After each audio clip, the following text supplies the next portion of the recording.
noite a todos. Graças a Deus estamos mais uma vez aqui reunidos no nome do Senhor Jesus Cristo. Para isso viemos e para isso faremos, né? Aproveitando que os irmãos estão de pé, quero ler uma das passagens mais bem conhecidas da Bíblia. Creio que todo mundo sabe esse versículo, né? Está no capítulo 13 de Hebreus, versículo 8.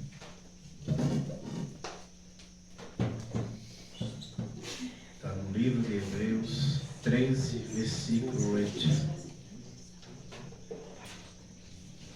Amém. Graças a Deus. Espera a nossa querida irmã achar. Aleluia, glórias a Deus. Que diz assim: Jesus Cristo é o mesmo ontem, hoje e eternamente. Amém. Podem se assentar, meus irmãos. Exatamente hoje, no dia 30 de outubro, há 2 anos atrás, foi onde eu tive a minha primeira oportunidade de falar do Evangelho para as pessoas. O dia de hoje está fazendo 2 anos que eu tive essa grande alegria de ministrar o Evangelho, falar de Jesus para as pessoas. E exatamente hoje também faz 2 meses da minha última pregação. Tudo está se encaixando no dia 30 de outubro, né? Mas então vamos começar. Quero falar um pouco, a mensagem de hoje é as 3 vindas de Cristo. Amém. As 3 vindas de Cristo.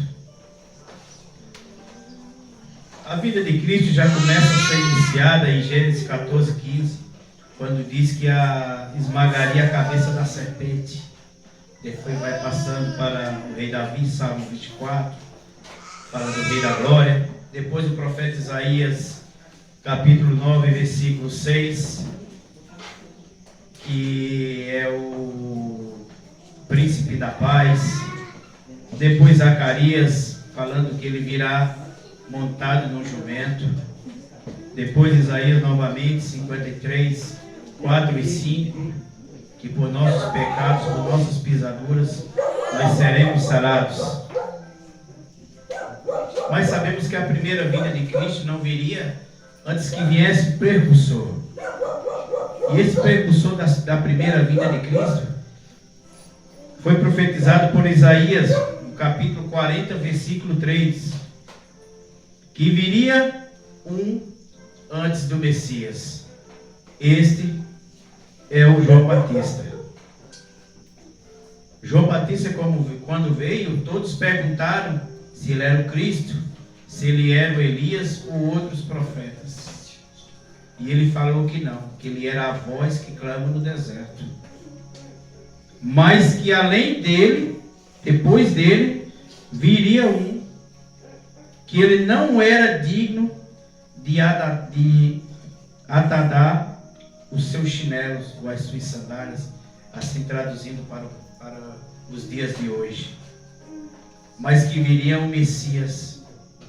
E assim veio o Messias, veio o Cristo numa manjedoura, mas eles não creram que o Cristo viria. Porque naquela época eles tinham o Antigo Testamento, mas eles tinham todos os indícios que o Messias viria, pois ele estava ali na frente deles e eles não conseguiram enxergar. Quando Jesus diz em Mateus 16, 18, no capítulo 17, que diz assim: Bem-aventurado és tu, Simão Bar-Jonas, porque tu revelou a carne e o sangue, mas meu Pai que estás no céu. Pois também eu digo que tu, Pedro, sobre esta pedra edificarei a minha igreja, e as portas do inferno não prevalecerá contra ela. Amém. E eu te darei as chaves do reino dos céus, e tudo que ligares na terra será ligado no céu. Aleluia. E tudo que desligares na terra será desligado no céu. Amém.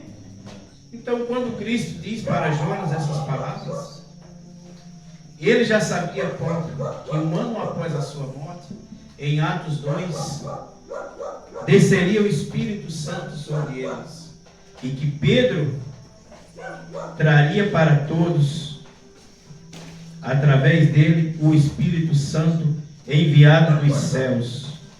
Como diz em Atos 2, na descida do Espírito Santo, que todos que ouviram se maravilhavam com aquelas línguas estranhas, mas, ao mesmo tempo que eles se maravilhavam, eles falavam mal daquilo que estava acontecendo, porque nunca visto antes.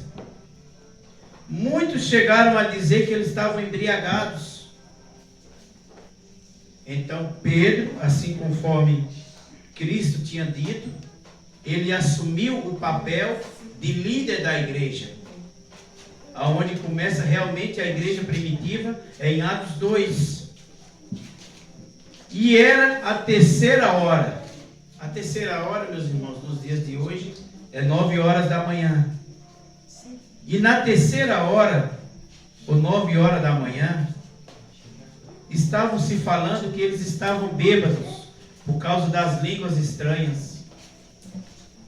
E então Pedro pegou sobre eles e começou a falar: homens judeus e todos os que habitam em Jerusalém, seja vos isto notório, escutai as minhas palavras. Estes homens não estão embriagados, como vós pensais, sendo 9 horas da manhã, mas isso é o que foi dito pelo profeta Joel. Assim como Joel falou, Cristo também deu sequência quando falou para Pedro que sobre aquela pedra edificará a sua igreja.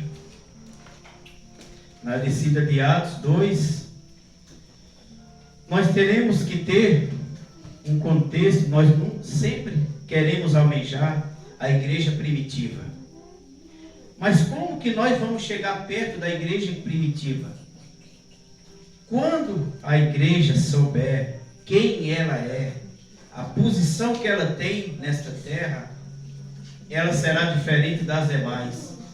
Ela vencerá, ela também será tomada com o Espírito Santo. Assim nós cremos.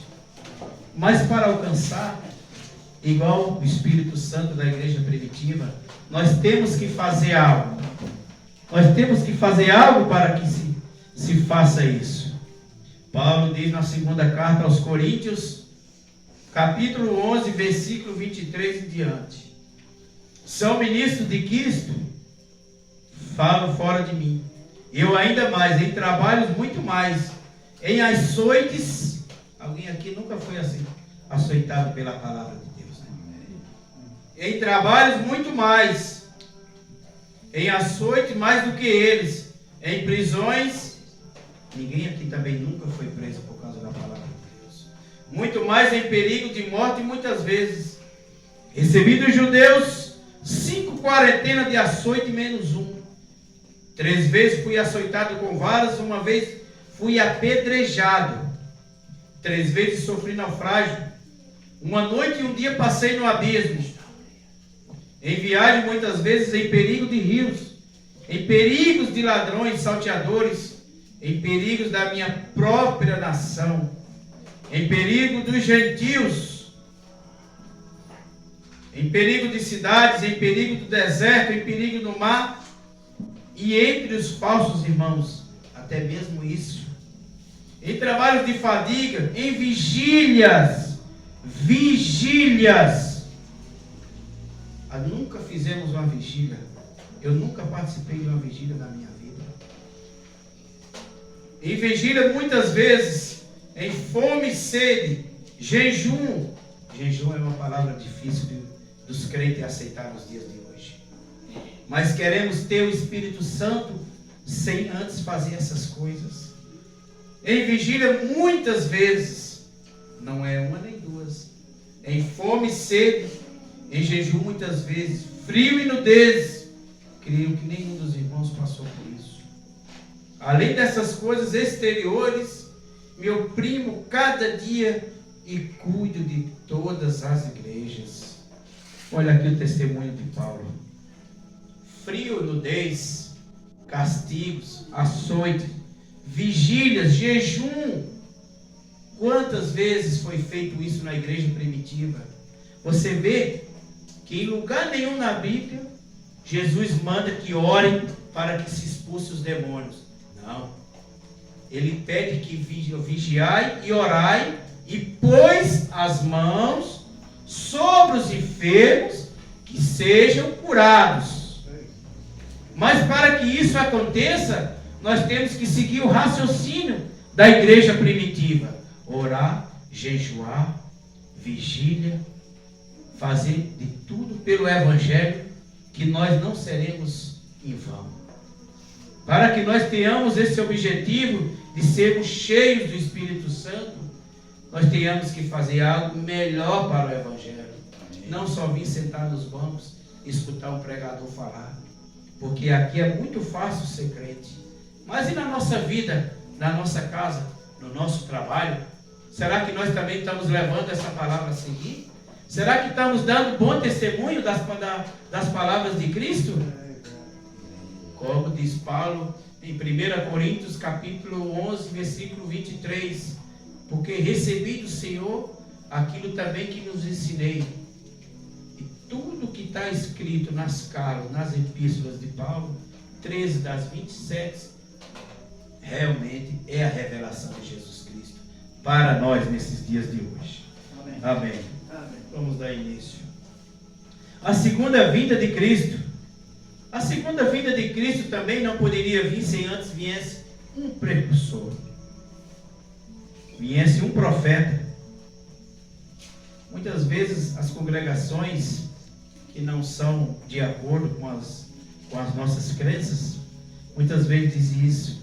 Mas por que vocês dizem que o William Branham é o profeta da sétima era da igreja, se ele nunca falou? Ora, mas Paulo também nunca falou que ele era o profeta da primeira era. Caberia para nós ver a revelação que ele nos trouxe. Nesses todos os anos de ministério, sequer ele errou uma palavra da qual se fosse. Está em Malaquias 4, 5, 6, que o precursor, o profeta, em que vos envia o profeta Elias, antes que venha o grande e terrível dia do Senhor. E ele converterá o coração dos pais aos filhos, e aos corações aos filhos de seus pais, para que não venha e fira a terra com a maldição. Aquela fotografia que está ali, aquela coluna de fogo, nós não idolatramos aquela foto, nem se prostramos contra ela. Mas aquela coluna de fogo representa a saída do Egito para a Palestina. Nós cremos que aquela coluna de fogo que guiou o povo de Israel para a Palestina, para Canaã, é essa mesma coluna de fogo. E para ali está, para que todos saibam que ali é o Espírito do Cristo sobre aquela foto. Foi cuidadosamente examinada pelo FBI e hoje se encontra na Casa da Arte nos Estados Unidos, guardada às 7 chaves, em Washington.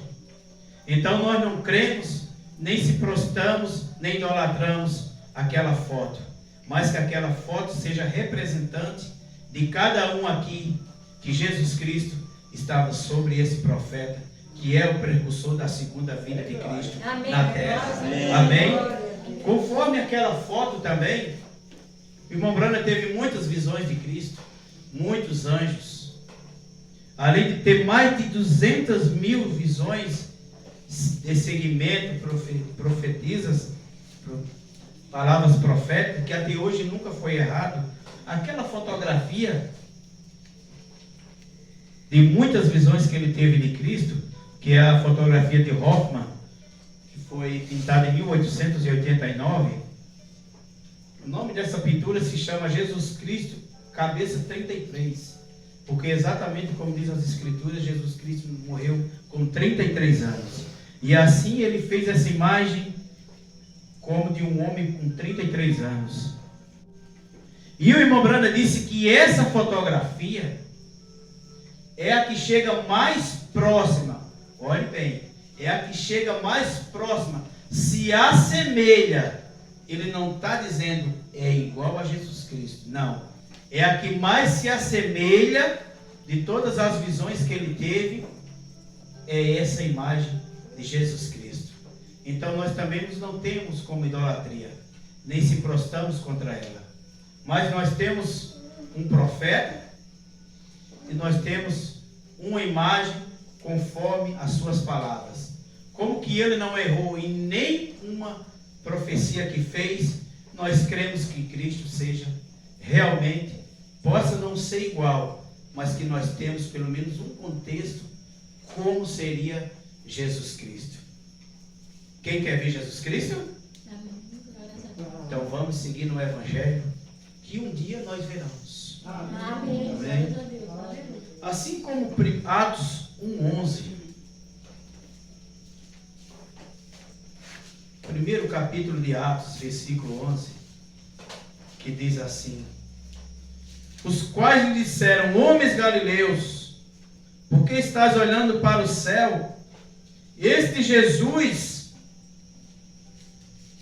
que dentre vós foi recebido em cima do céu, há de vir assim, como do céu o vistes ir. Esse capítulo 1 e versículo 11, Jesus foi às nuvens entre os 12 apóstolos. Desculpa, entre os 11 apóstolos, porque Matias ainda não tinha sido escolhido o substituto de Judas. Cristo foi nas nuvens e todos os 11 admiraram a sua ida. Depois de ter aparecido para pelo menos 500 pessoas, assim como diz em Atos, e Paulo fala, ele apareceu a cerca de mais de 500 pessoas, mais que na sua ida para o céu, apenas os 11 que seguiram ele. Aqueles homens viram o subir de Cristo para os céus. Quando Paulo estava na cidade de Corinto, vieram os irmãos expulsos de Roma, que era Áquila e Priscila. Eles vieram expulsos de Roma pelo o imperador Nero, por volta do ano 50 depois de Cristo, já 17 anos depois que Cristo já tinha morrido na cruz.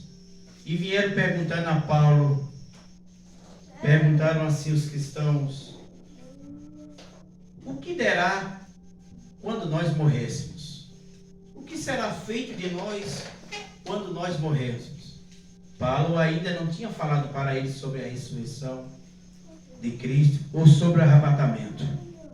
Então, ali na cidade de Corinto, no ano 50, Pedro escreveu a primeira carta aos Tessalonicenses, capítulo 4, versículo 13 e seguir, que diz assim: não quero, porém, irmãos, que sejam ignorantes acerca do que já dormem, para que não entristeçai com os demais.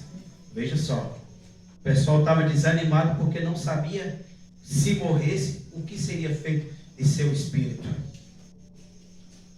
Que não tem esperança, porque se cremos em Jesus Cristo morreu e ressuscitou, assim também aos que Jesus dormem, Deus os tornará a trazer com eles.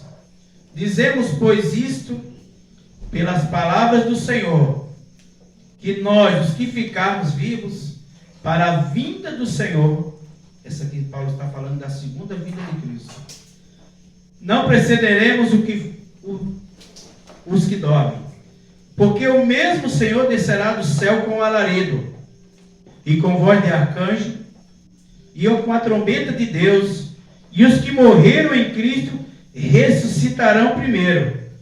Essa foi a resposta àqueles irmãos que perguntaram a Paulo quando estava em Corinto. Depois nós, os que ficaremos vivos, seremos arrebatados juntamente com eles nas nuvens, conforme Atos 1:11. Como ele subiu, Ele virá ao encontrar o Senhor nos ares, e assim estaremos sempre com o Senhor. Portanto, consolai uns aos outros com essas palavras. Assim Paulo deixou bem escrito a carta aos Tessalonicenses. Muitos estudiosos creem que o Novo Testamento começa na carta aos Tessalonicenses. Muitos falam isso. Por que nós cremos nessa palavra, nessa mensagem? Nós sabemos que o alarido é a mensagem, essa mensagem que o profeta nos trouxe para nos voltar o amor dos pais aos filhos. Nós cremos, assim como Amós 3,7 diz: certamente o Senhor Jeová não fará coisa alguma sem ter revelado o seu segredo a seus servos, os profetas. Então, seguramente, como prometeu, assim também é seguro que fará. Assim como está escrito em Amós 3,7, assim também nós cremos que esta mensagem que o profeta William Branham nos trouxe é esse alarido de 1 Tessalonicenses, versículo 1 e capítulo 4, do 13 ao 18. O alarido é a mensagem. A voz de arcanjo é aquela mesma voz que chamou Lázaro da sepultura. Lázaro, vem para fora. A voz de arcanjo é aquela mesma voz que chamou Lázaro da sepultura. 4 dias já morto. Tirou da sepultura. Essa mensagem também, esse alarido, também nos tirou da sepultura da religião religiosa e de carnal, que nós éramos um pouco dentro da Babilônia. Antes de nós conhecermos essa mensagem, nós éramos da Babilônia, porque nós não sabíamos no que críamos. Há pessoas em congregação de 20, 30 anos, sequer leu um capítulo desse de Tessalonicenses, sequer leu Atos 1:11, sequer. Tem pessoas que passam a vida inteira na igreja, sequer quer aprender alguma coisa. E essas pessoas, nós sabemos que em todas as religiões não só será arrebatado, vamos deixar bem claro, não só será arrebatado aqueles que seguem a mensagem. Em toda a congregação há salvos. Por que há salvos? Porque há pessoas que creem de verdade no Espírito Santo, que creem realmente que Jesus Cristo é o mesmo ontem, hoje e eternamente. Amém. Então, muitas dessas pessoas serão salvas. Aleluia. Assim como o rico e o Lázaro, há profetas na terra para os ensinar. Mas nós não saberemos de certeza quem vai e quem não vai. Porque não há para nós isso. Como Jesus disse a um dos apóstolos, como serão essas coisas? E Cristo diz, não nos interessa saber as coisas que há de vir. Creio na minha palavra, creio também no profeta que me enviou, assim que foi o Deus, que se fez carne e habitou entre nós, para trazer essa revelação para nós, nesses dias de hoje. Também, nós agradecemos muito a Deus, por ter nos mandado esse profeta, que foi o precursor da segunda vinda de Cristo para nós, para que nós voltássemos de volta à palavra, porque estavam dispersos, muitas pessoas estavam se perdendo. Como lemos aqui também em Apocalipse 20, do versículo 4 em diante, e vi tronos assentarem sobre eles, e foi-lhe dado o poder de julgar, e vi as almas daqueles que foram degolados pelo testemunho de Jesus Cristo e pela palavra de Deus. E não adoraram a besta e nem a sua imagem. E não receberam o sinal de suas testas e nem em suas mãos. E viveram, reinaram com Cristo durante 1000 anos. Mas os outros mortos que não reviveram, até que os 1000 anos se acabem, esta é a primeira ressurreição. Como nós podemos entender Apocalipse 24? Nós começaremos a segunda vinda de Cristo. Começa em Atos 1:11. Subiu aos céus, assim virá em 1 Tessalonicenses 14:17, 16 em diante. Virá, aqueles que morreram primeiro serão transformados em um corpo incorruptíveis. Nós que ficarmos seremos arrebatados junto com aqueles nos ares. E como diz aqui em Apocalipse 20, nós passaremos 1000 anos com Cristo nas bordas do Cordeiro. Aqui encaixa uma palavra com a outra. Num abrir e piscar de olhos, seremos transformados e arrebatados nas nuvens. Em 1 Tessalonicenses. Então encaixa 3 escrituras. Atos 1:11. Num abrir e piscar de olhos. E 1 Tessalonicenses. Essas 3 coisas serão a segunda vinda de Cristo. A primeira vez ele veio para redimir a igreja. Segunda vez ele veio para resgatar a sua igreja. E a terceira vinda de Cristo, ele só virá depois do Armagedon, depois do Gog e Magog, quando acontecer todas essas guerras, esses confrontos contra Israel, que ele será a mão de Israel. Depois de todas essas coisas, virá o julgamento dos mortos, que está em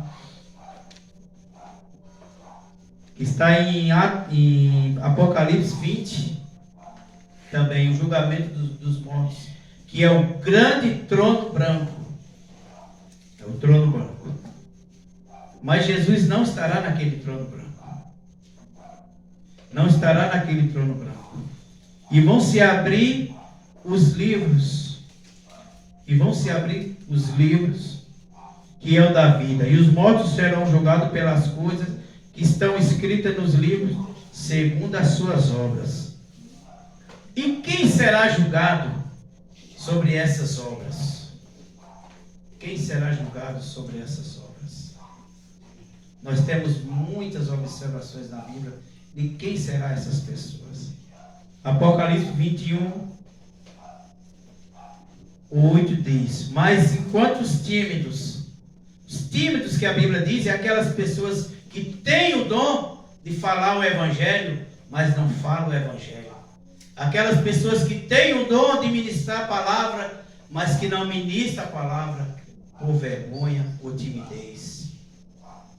Aos incrédulos, aqueles que não crêem que Jesus Cristo veio para redimir sua igreja, que virá arrebatar sua igreja e que reinará pela eternidade. Os incrédulos são essas pessoas que não creem nas palavras que são ditas nesse livro de profecias. Aos feiticeiros, todos nós sabemos quem são. Aos homicídios, sabemos. Aos fornicadores, também sabemos.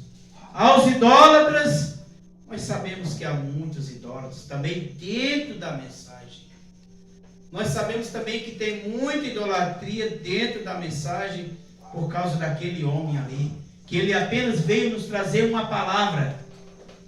Ele veio apenas nos trazer a mensagem de volta para as Escrituras.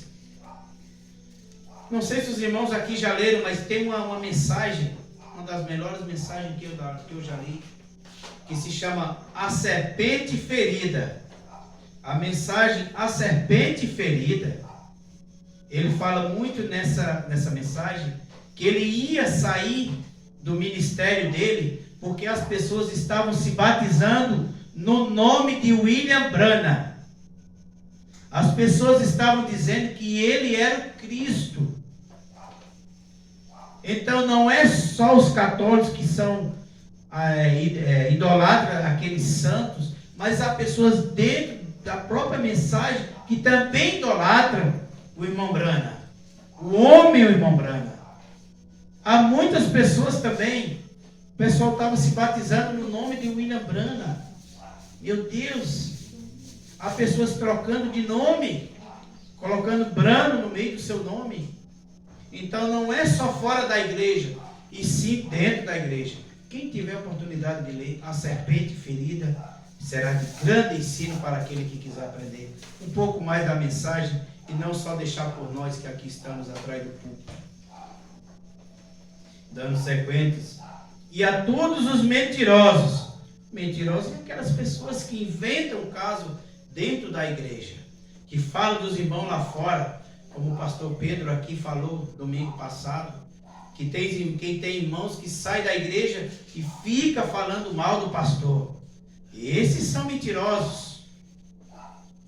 Que não falem. Se a ministração não foi de acordo com aquilo que você queria escutar, mas não fale de seu pastor, não fale de seu irmão, ore por ele, para que Deus lhe dê mais revelação sobre as escrituras e sobre a mensagem do profeta. Porque esses será jogado no lago ardente do fogo e do enxofre, o que é a segunda morte. Então todos esses aqui que eu citei serão lançados no lago de fogo do enxofre. Mas não só esses. 1 Coríntios também, versículo 6 e capítulo 9 em seguida diz assim: não sabeis que os injustos não hão de herdar o reino de Deus? Não erreis, nem os devassos, nem os idólatras. Paulo está falando aqui de novo. Nem os adúlteros. Os adúlteros. Nós casados, nós temos que vigiar 24 horas, porque o diabo está ao nosso redor, querendo tragar como um leão. Sabemos nós que temos tentação todos os dias, porque Satanás nos arrodeia e nos aponta ao Pai todos os dias, assim como diz Apocalipse 10, 4, ou é versículo 6. Em todo lugar que nós devemos ir no nosso trabalho, teremos que dar o bom testemunho de Cristo, para assim Ele nos tenha misericórdia e nos sejam arrebatados também para o Espírito Santo junto com Ele aos céus. E nem os afeminados. Os afeminados, os irmãos sabem o que significa. São aqueles que homem com homem, mulher com mulher, que faz aquela misturada, né? Aqui só tem casais. Posso falar? Minhas 3 crianças não sabem o que significa, mas nós sabemos o que significa. Os gays, os homossexuais. Paulo descreve essa passagem como efeminados.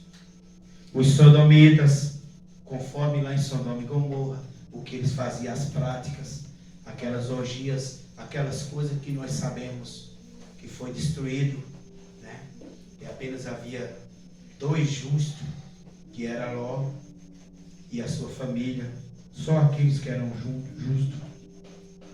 Nem os ladrões. Muitos de nós já fomos ladrões antes de aceitar a palavra de Deus. Alguma coisinha nós roubamos, nem que seja uma fruta de um pé de outra pessoa, mas alguma coisa de errado nós fizemos nisso. Nem os avarentos, aqueles que não têm fé e quer desfazer da tua fé, quer te desacreditar daquilo que tu crê, daquilo que tu tem certeza. Esses são os azarentos. A palavra diz: afastai deles, para que vocês não sejam instruídos por eles. E nem os bêbados, aqueles alcoólatras, nem os maldizeres, nem os roubadores herdarão o reino de Deus. E sim, todas essas pessoas aqui que citei serão lançados no lago de fogo, junto com aqueles que estão na quinta dimensão, que estão em tormento. Então o inferno dará os seus, ou o Hades, junto com aqueles serão julgados, e o inferno, Satanás e o inferno serão jogados no lago de fogo do inferno para sempre, e ali sela Satanás, e Jesus Cristo virá sobre a terra reinar com aqueles que foi escolhido desde a fundação do mundo. Essa é a terceira vinda de Cristo. Meus irmãos, espero que os irmãos tenham entendido esse pequeno estudo que eu vim trazer para vós, que me tocou no meu coração, saber dessas demais coisas, assim como também o pastor Pedro nos acrescenta aqui todos os domingos. Foi tocado para mim no coração, revelar para os irmãos, assim conforme também foi revelado para mim em oração e jejum. Muitas dessas coisas, às vezes a gente não escuta falar, mas eu quero que os irmãos, aquilo que se eu estiver errado em algo, que eu quero que os irmãos me perdoem, mas creio eu que eu fui levado pelo Espírito Santo de Deus nessa noite. Meus irmãos, e não esqueça que Hebreus 13:8 é a maior confirmação que Cristo habita sobre nós. Jesus Cristo é o mesmo ontem, hoje e eternamente. Graças a Deus por essas palavras. Glória a Deus.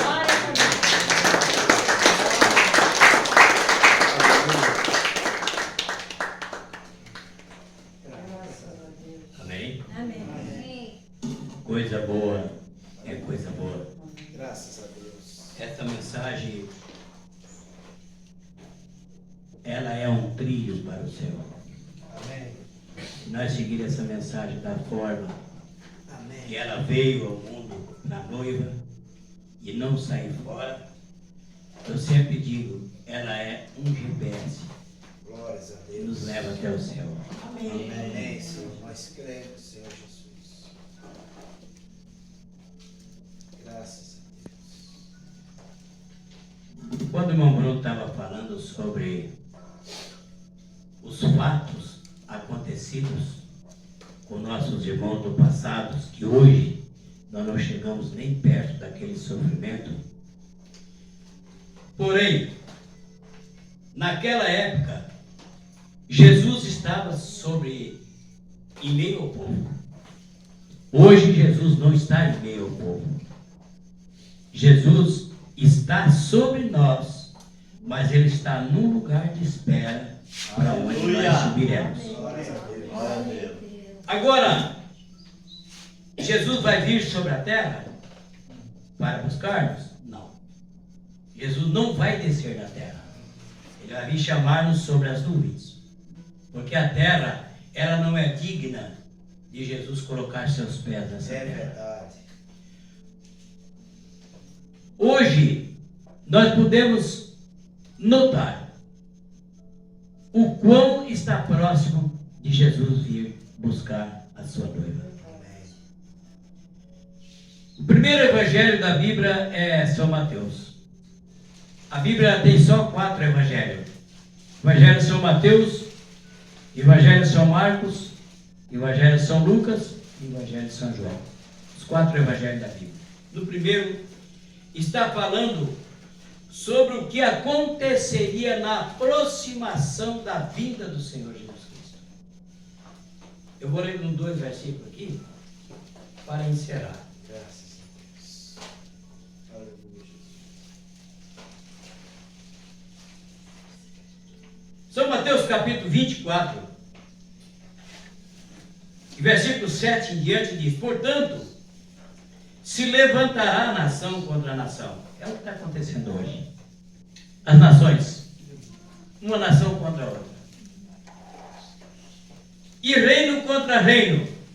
É o tempo que mais se vê o diabo trabalhando contra o reino de Deus, mas o reino de Deus está forte contra Satanás também. É o que nós estamos fazendo aqui hoje, lutando contra as falsas satânicas. Aleluia. Contra o poder do Glórias inimigo. a Deus. É reino contra reino. Aleluia. Glórias a Deus. E haverá fomes, e pestes,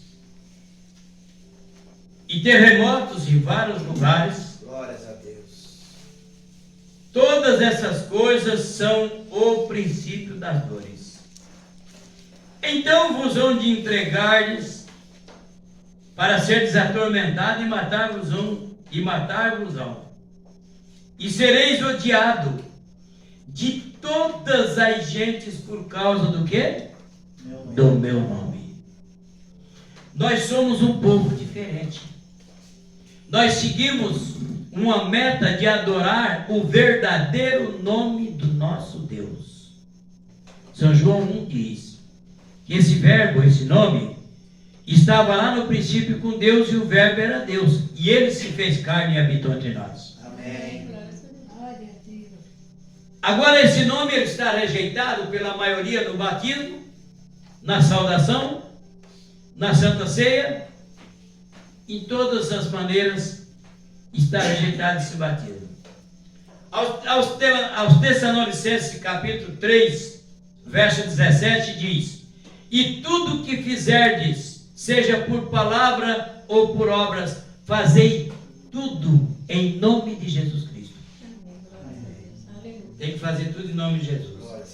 Nesse tempo muitos serão escandalizados e trair-se-ão uns aos outros.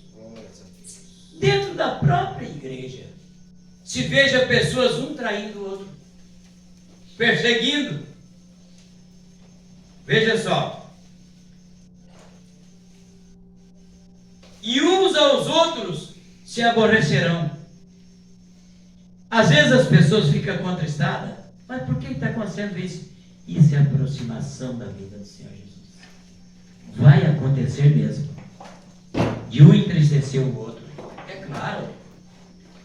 E surgirão muitos falsos profetas e enganarão a muitos. Mas a noiva não se engana.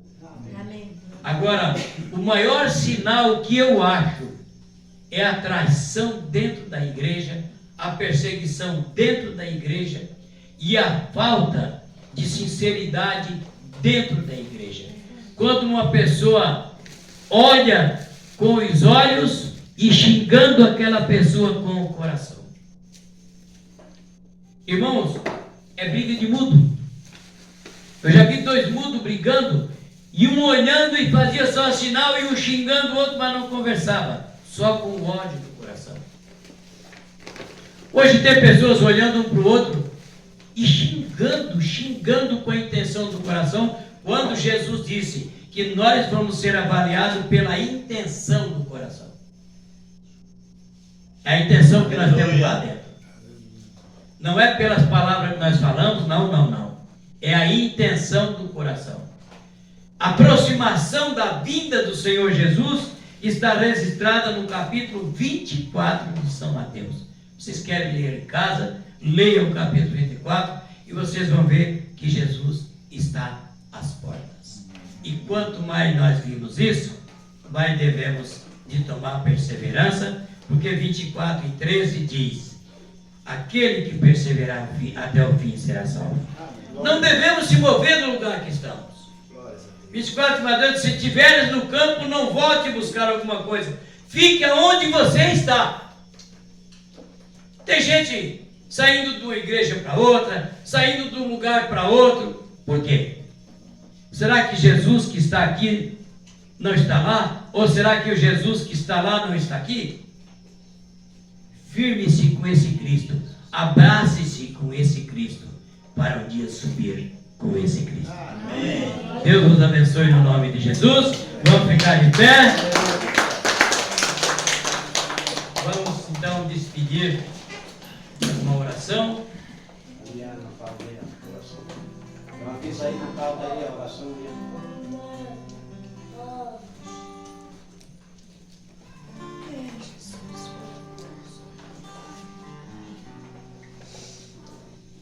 Uma oração oração em favor do irmão Agenor e a irmã Zelma. Pode vir na frente. Fazer uma unção com óleo. Quero convidar os diáconos para vir na frente.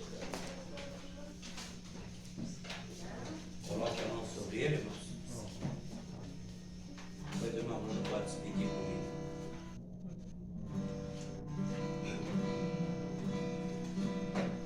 Amado e santo Deus, misericordioso e eterno Pai, encarecidamente, Pai, eu peço em favor do irmão Agenor e a irmã Zelma, esse casal de idoso, de ancião, que estão aqui na tua casa. Meu Deus, no nome do nosso Senhor Jesus Cristo, que o meu Deus conceda a eles saúde e vitória, e que ele possa viver por muitos anos servindo ao meu Deus com ânimo e com alegria. É a minha oração, pedindo libertação de todos os males dos teus filhos, no nome de Jesus Cristo. É a minha oração. Amém, Jesus. Amém. Eu peço a irmã Shirley trazer as três crianças aqui. Eu quero ungir eles com óleo. Senti no coração de ungir essas três crianças. E eu queria pedir que a igreja toda levantasse a mão para o céu em favor dessas crianças, inclusive do meu netinho também, do Davizinho que está aqui, né? É meu neto.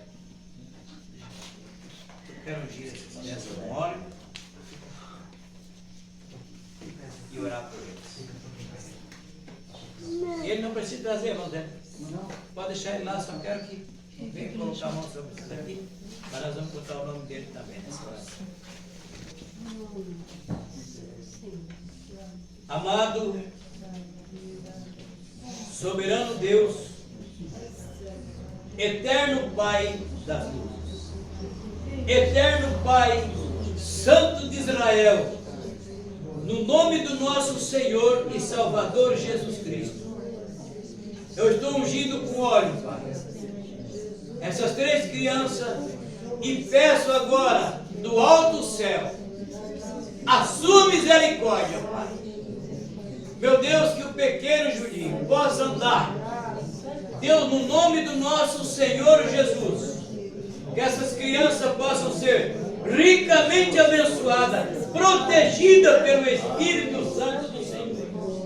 Abençoa também seus pais, Manchir, abençoa-se o irmão Bruno, Pai. O Senhor continue usando ele nesse trabalho, meu Deus, que eles não venham sair nem para a direita nem para a esquerda, mas que siga em frente. Abençoa também meu netinho Davizinho, Pai. Protege ele, coloca sempre um anjo para guardar, Pai. Meu Deus, e os demais que estão aqui nessa noite, que todos saiam daqui protegidos e abençoados e guiados pelo Espírito Santo do Senhor. É a minha oração no nome de Jesus Cristo, o nosso Salvador. Amém, Jesus. Amém, Senhor. Amém. Doente eu já fui curado.